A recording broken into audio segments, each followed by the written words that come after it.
Hello, Safia here from New Habits, and in this video, I want to share with you a few ways in which you can start thinking about self-compassion that makes it more practical and doable in your life.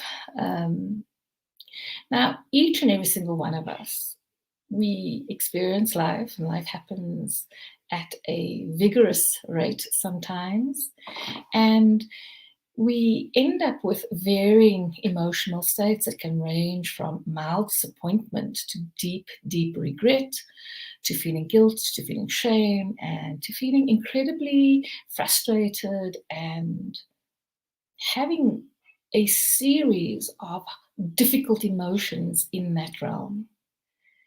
These are all very, very natural parts of the human experience. But what happens with our subconscious mind when these experiences happen for us is that we experience it in a way that makes us feel as if we are shamed, we are shameful, we are just less than good enough as human beings. So inadequacy and discounting our humanity becomes a very, very big part of the human experience if we are not vigilant and if we are not practicing self-compassion. For me, self-compassion is a gateway practice that allows us to experience the broader realm of self-love. Until we experience self-compassion, some of the other aspects of self-love can be very challenging and very difficult to bring into our lives. Now, when I think of self-compassion, I very often drift across from the personal human experience into the workplace. And one of the things that I am very aware of, and I experience this personally in my own capacity as a team member, in my own capacity as a team leader, and ultimately as somebody who supports team leaders, my experience has been that what a thriving workplace has is safety. When there is no safety in a thriving workplace, people come to work. They, as my boss Richard used to say, they leave their hearts and their minds and their souls on the other side of the turnstile, and only their hands and their physical labor come through, and they will do enough to not get fired. When an environment is a safe place where everyone feels welcome and valued,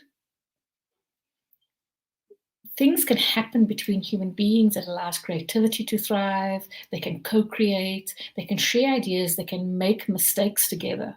And one of the biggest challenges in the workplace today is that making mistakes is something that is very dangerous. In a safe workplace, because people have the freedom to make mistakes individually and collectively, it becomes a learning environment where people can collaborate, and they can go beyond collaboration. They can go to full-blown co-creation, and creativity can become the order of the day.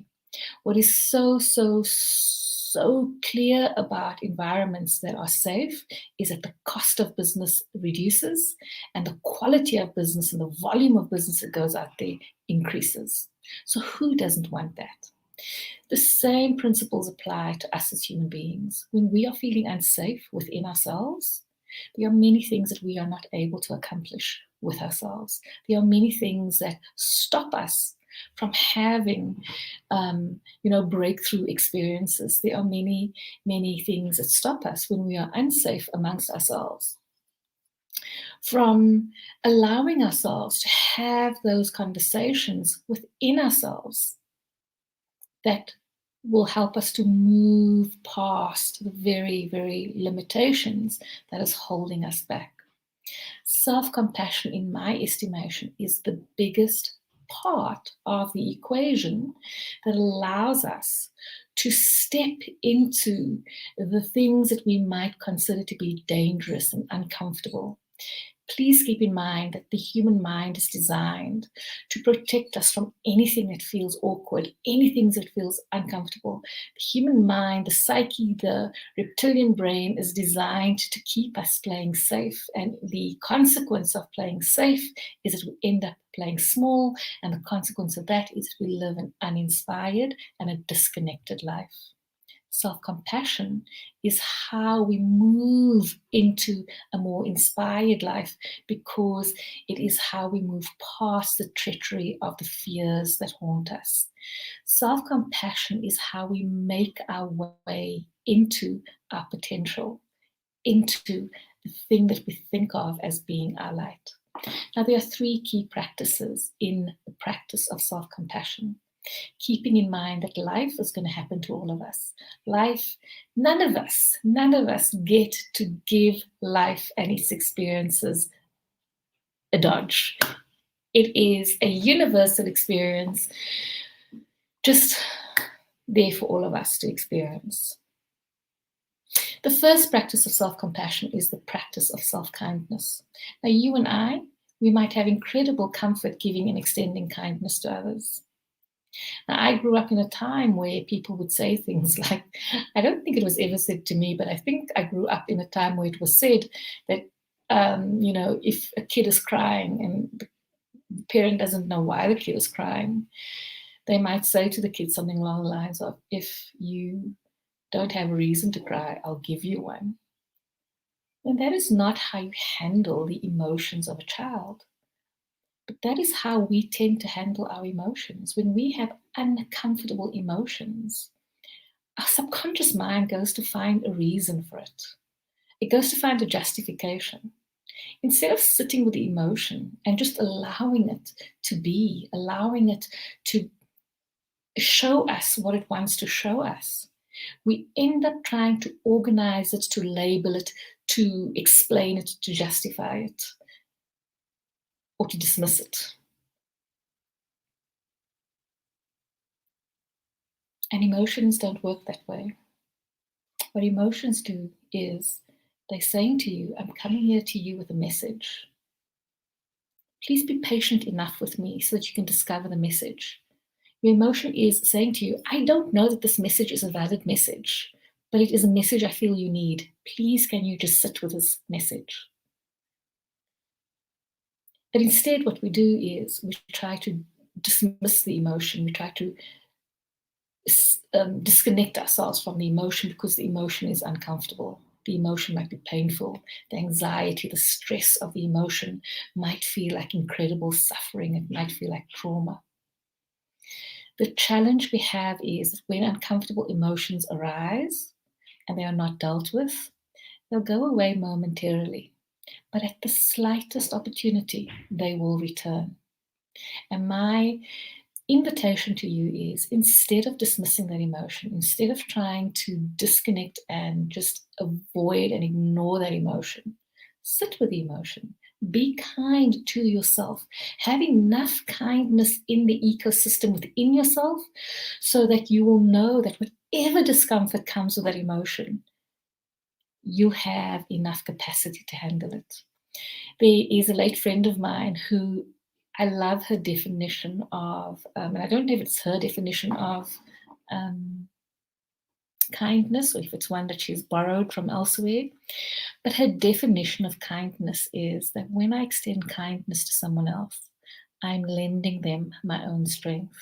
And I love that, because when we are able to extend kindness to ourselves, we give ourselves an injection, a boost of strength. We give ourselves the capacity to endure. We give ourselves the capacity to be with the discomfort that we find ourselves in. And when we can endure the discomfort, we can recreate the source of that discomfort. In the absence of kindness, we have oppression. In the absence of kindness, we have victimization. In the absence of kindness, we have persecution. And no emotion, no human being is going to be brave enough to be with their emotions, however mildly discomforting they might be. We don't want to be with our emotions when there isn't that reservoir of strength inside of ourselves, when we know that the persecution is greater than the light at the end of the tunnel. So kindness is how we make our way to the light at the end of the tunnel.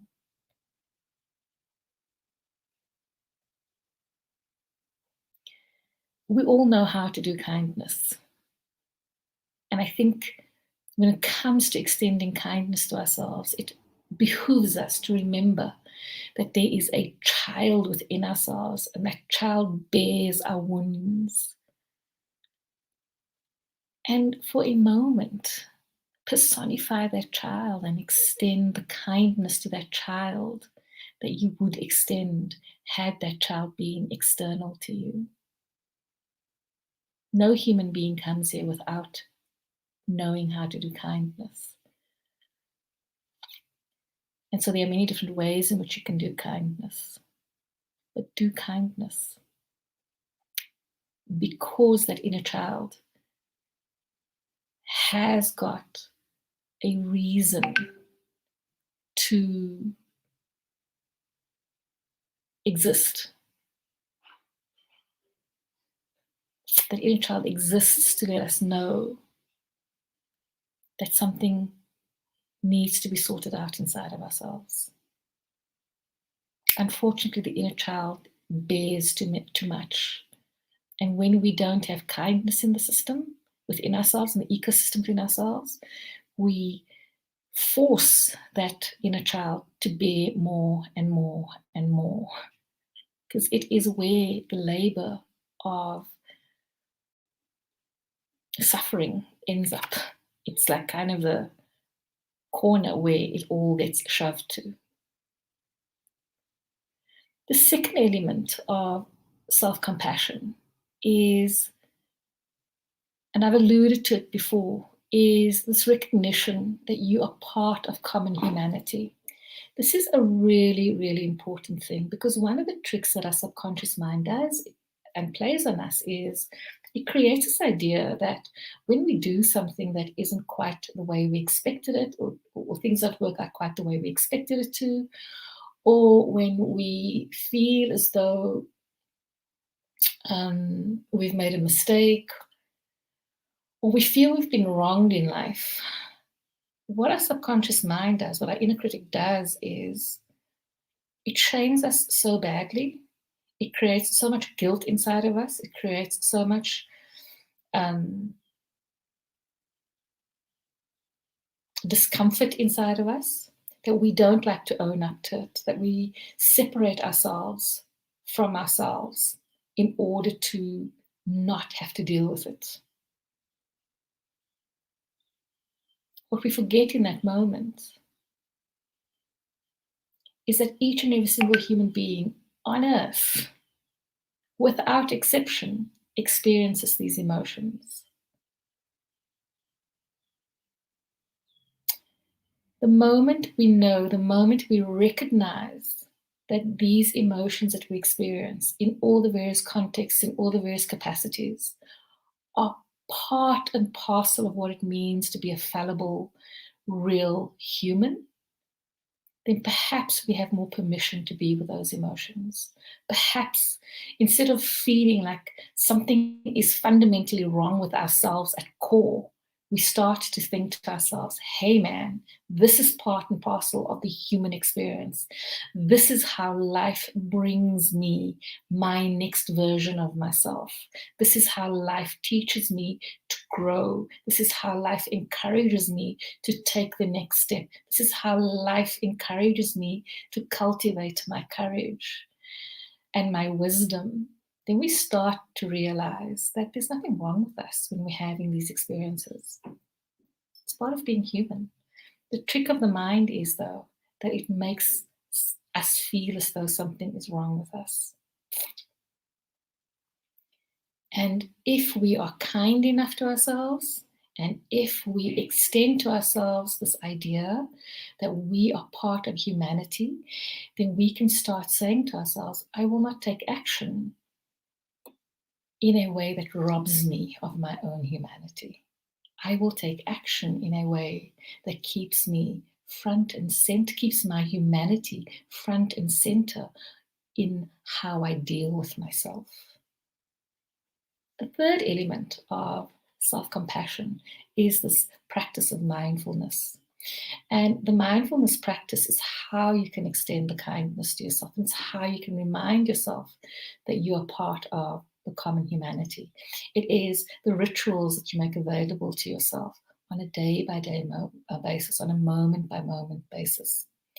The mindfulness allows you to distinguish between fact and fiction. When an event happens and the emotions of shame, the emotions of embarrassment, the emotions of guilt, the emotions of feeling wrong somehow surfaces, what happens in the mindfulness practices, whatever mindfulness practice you choose to follow, you can start to see the event for what it is, the situation for what it is, and you can start to see the ways in which you're making meaning of that event that is correct and appropriate to, or rather you can see how you have made meaning of that event in a way that either corroborates reality or distorts reality completely. And then you can start to reorganize the meaning making that you have engaged in. You can change the narrative. You can start creating a narrative that serves you rather than alienates you from yourself. This is power. This is real, real power, because we are the sum of our narratives. We are the sum of our stories. And when we start engaging in empowering stories, we create a new reality for ourselves. I want to share with you a mindfulness practice that is a really quick one. It is neither, I don't think of it as a meditation, I just think of it as a moment of pause, as a moment of rest. And I want to share with you this mindfulness practice that is really just a way of reorganizing the dialogue with yourself. It's a way of using your physical body, it's a way of using breath. So you can bring stability to yourself. You can bring a calming kindness to yourself so you can connect back to your humanity. And it goes like this. It's very simple. You can do it in a minute. You can do it in half a minute. It's by taking your hands, these extremities, and connecting it to your heart. Just in the process of holding your hand to your heart and breathing slowly and deeply and nourishing your inner being with that fresh oxygen, you already start to bring kindness to yourself. And then through narrative and through the touch, you're bringing your external extremities to your internal core, to where your reality is, to where you center yourself, and you just breathe into it. And then you can speak yourself kindly. You can speak kindness to yourself. And so in a kind tone, just say to yourself, I am in discomfort at this moment. I'm experiencing suffering. The suffering is real. It is not an illusion. The suffering is part of my human experience. And as much as the suffering is part of my human experience, as much as the suffering brings me discomfort and dis-ease, it doesn't define me as a person. It doesn't say that this is who I am. It's just bringing new information to my awareness. And as real as the suffering is, it is not permanent, it will pass. But for this moment while I'm in this suffering, for this moment while I'm in this discomfort, for this moment while I'm experiencing distress, may I offer myself kindness. May I be as kind and as compassionate and as gentle to myself as needs be. May I be strong enough to build within me the capacity to deal with the challenge at hand.